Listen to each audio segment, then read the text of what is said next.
Pak,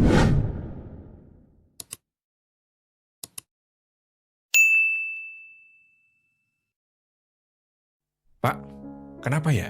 Kok udah lama saya nggak bisa bahagia? Banyak sekali yang nanya ke saya kayak gitu. Dan hari ini, kita coba bedah berdasarkan sebuah buku yang berjudul The Courage to be Disliked, karya Kishimi dan Koga.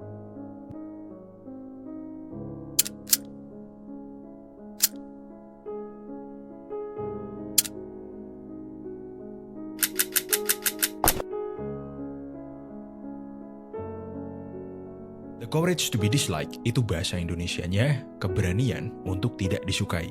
Kenapa saya milih buku ini? Karena dulu buku ini sangat membantu saya untuk keluar dari lingkaran setan yang dinamakan depresi. Oke, langsung aja ya. Kita sebagai manusia itu sebenarnya ya dalam banyak kasus atau biasanya kita tidak bahagia karena kita terlalu memikirkan pendapat orang lain terhadap diri kita. Baik itu secara langsung atau tidak langsung. Maksudnya apa, Pak?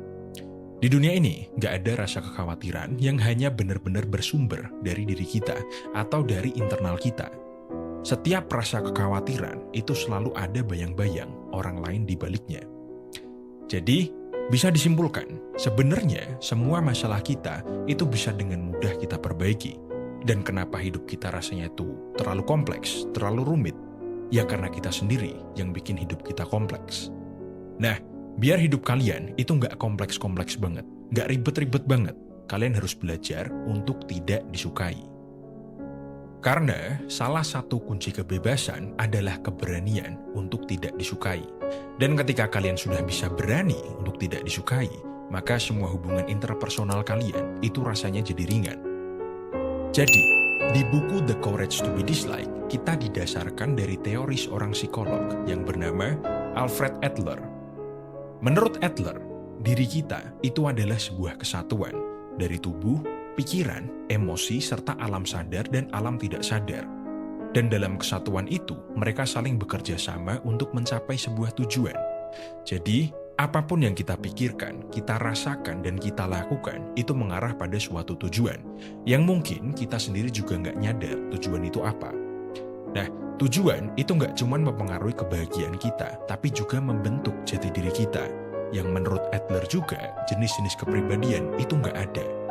Adler lebih mempercayai bahwa kebiasaan kita, emosi kita, dan pikiran kita itu adalah suatu lifestyle yang kita pilih pada suatu momen tertentu. Dan terus kita lakukan karena secara sadar atau tidak sadar, kita percaya bahwa hal-hal itu adalah cara yang terbaik untuk bisa mencapai tujuan kita. Jadi ya, bisa berarti nggak ada orang yang ansos atau antisosial. Mereka ansos itu adalah sebuah perilaku untuk mencapai sebuah tujuan. Tujuan itu nggak cuma mempengaruhi aksi atau perilaku kita, tapi juga emosi kita. Saya bikin lebih simpel. Jadi, pertama, kita memutuskan dulu nih apa yang kita inginkan atau apa tujuan kita. Lalu kita bikin sebuah emosi yang bisa bikin kita mencapai tujuan itu. Sebagai contoh, ada seseorang yang pengen banget kerja, lalu dia anxious atau gelisah karena mau interview. Dan karena dia gelisah, dia nggak siap-siap, dan kemungkinan bisa nggak datang interview. Selama dia gelisah, dia yakin bahwa nanti kalau kegelisahannya pergi atau menghilang, dia siap buat interview. Tapi ternyata kegelisahan itu nggak segera hilang. Akhirnya pun dia nggak datang interview. Kita nggak usah munafik. Menurut saya, jauh di lubuk hatinya yang paling dalam, goalnya atau tujuannya bukan buat dapat kerja, tapi buat menghindari gagal interview. Mungkin bisa jadi memang awalnya dia serius pengen kerja, tapi karena dia udah terlalu banyak sharing ke orang lain bahwa dia pengen kerja, ngelamar kerja, dan akhirnya dipanggil interview, orang-orang di sekitarnya pun naruh tekanan ke dia, dan tujuannya pun jadi berubah. Makanya muncullah emosi takut atau gelisah yang semakin membantu dia untuk bisa menghindari gagal interview. Karena kalau dia emang beneran pengen kerja, pasti hujan meteor pun dia akan berangkat interview. Kalau kalian punya argumen lain, silahkan tulis di kolom komentar. Tapi saya coba tebak salah satu argumen yang akan muncul. Pak, bisa jadi dia punya trauma sama interview, Pak.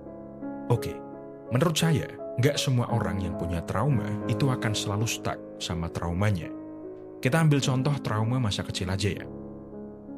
Trauma masa kecil yang buruk atau masa kecil yang tidak menyenangkan, itu memang sangat berpengaruh pada kita secara individu. Tapi untuk bisa sukses, untuk bisa meraih tujuan kita, untuk bisa mendapatkan apa yang kita mau, itu semua kembali ke diri kita masing-masing. Nah, kalau dari bukunya, penulisnya tuh mengatakan bahwa nggak ada dampak dari pengalaman baik atau buruk yang bisa mempengaruhi kesuksesan atau kegagalan kita. Pengalaman buruk atau yang biasanya kita sebut trauma, itu sebenarnya nggak ngefek pada hidup kita. Dan seandainya kita mengikuti teori yang ada di buku itu, maka pengalaman baik maupun buruk itu kita sendiri yang menciptakan, yang memunculkan, membentuk, atau memaknai sesuai dengan tujuan kita. Jadi, saya bikin lebih simpel lagi. Hidup kita ini itu nggak ditentukan oleh pengalaman-pengalaman hidup kita, tapi bagaimana kita memberikan makna pada pengalaman-pengalaman itulah yang menentukan hidup kita.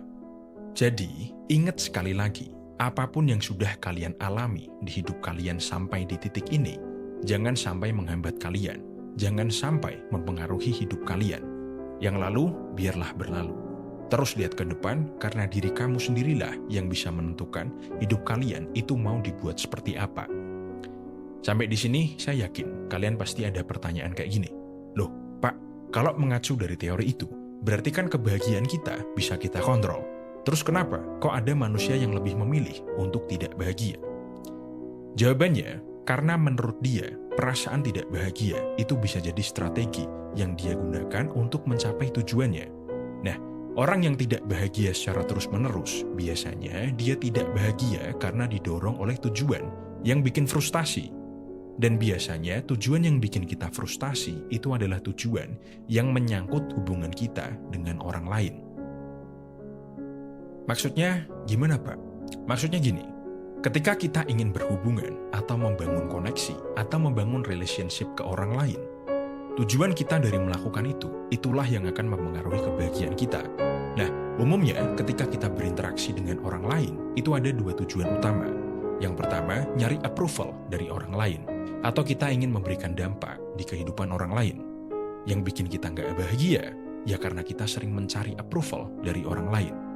Maka dari itu, orang-orang yang nggak bahagia biasanya itu karena dia menilai kebahagiaannya dari pandangan orang lain terhadap dirinya. Mereka mencari approval dari orang-orang di sekitarnya. Pak, tapi katanya mencari validasi, mencari approval, itu adalah naluri alami dari manusia. Menurut saya, enggak. Seseorang itu enggak nyari approval untuk mendapatkan kebahagiaan, tapi kita semua itu menemukan kebahagiaan dari approval yang diberikan orang lain.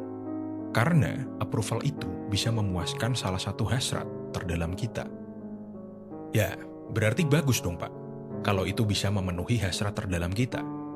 Enggak. Mendapatkan kebahagiaan dari approval atau validasi orang lain itu bayarannya gede banget. Sumpah, terlalu besar sampai nggak worth it menurut saya. Lalu, apa yang harus kita bayarkan, Pak? Yaitu kita akan selalu hidup berdasarkan ekspektasi orang lain terhadap kita. Dan karena kita hidup tidak sesuai dengan jati diri kita harus mengorbankan kebebasan dan kebahagiaan kita. Lalu, orang yang hidup seperti itu suatu saat akan dihantam oleh realita bahwa kita tidak bisa selalu memenuhi ekspektasi orang lain terhadap kita. Kok bisa, Pak? Bisa dong. Di luar faktor-faktor seperti ketidakmampuan kita memenuhi target atau tujuan yang diekspektasikan ke kita, approval atau validasi itu nggak bisa kita kontrol. Karena yang ngasih orang lain. Kalau orang tuamu ekspektasinya kamu dapat nilai 100, terus kamu dapat nilai 99, cuman kurang 1 poin aja, orang tuamu itu akan tetap cemberut. Nah, kegagalan kita memenuhi ekspektasi orang lain itu akan terus-menerus terjadi. Dan setiap kali itu terjadi, kita akan merasakan perasaan yang dinamakan frustasi. Dan frustasi yang berulang-ulang itu dampaknya luar biasa loh. Kalau kalian terus-terusan frustasi, mental kalian hancur, dan pada akhirnya kalian memilih untuk gak mau melakukan apapun. Karena tujuan kalian sekarang berubah, yaitu untuk tidak lagi merasakan frustasi. Lalu muncullah perasaan takut dan membenci diri sendiri.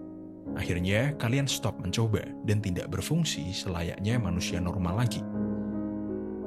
Dan kalau udah kayak gini, kalian bisa stuck di situ sampai bertahun-tahun.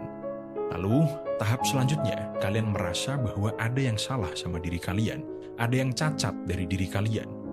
Dan karena kalian merasa kurang, kalian cacat, kalian jadi merasa nggak akan ada orang yang bisa suka atau menerima kalian. Jadi bukan semata-mata mereka nyerah untuk nyari validasi dari orang lainnya. Justru malah keinginan itu jadi semakin kuat.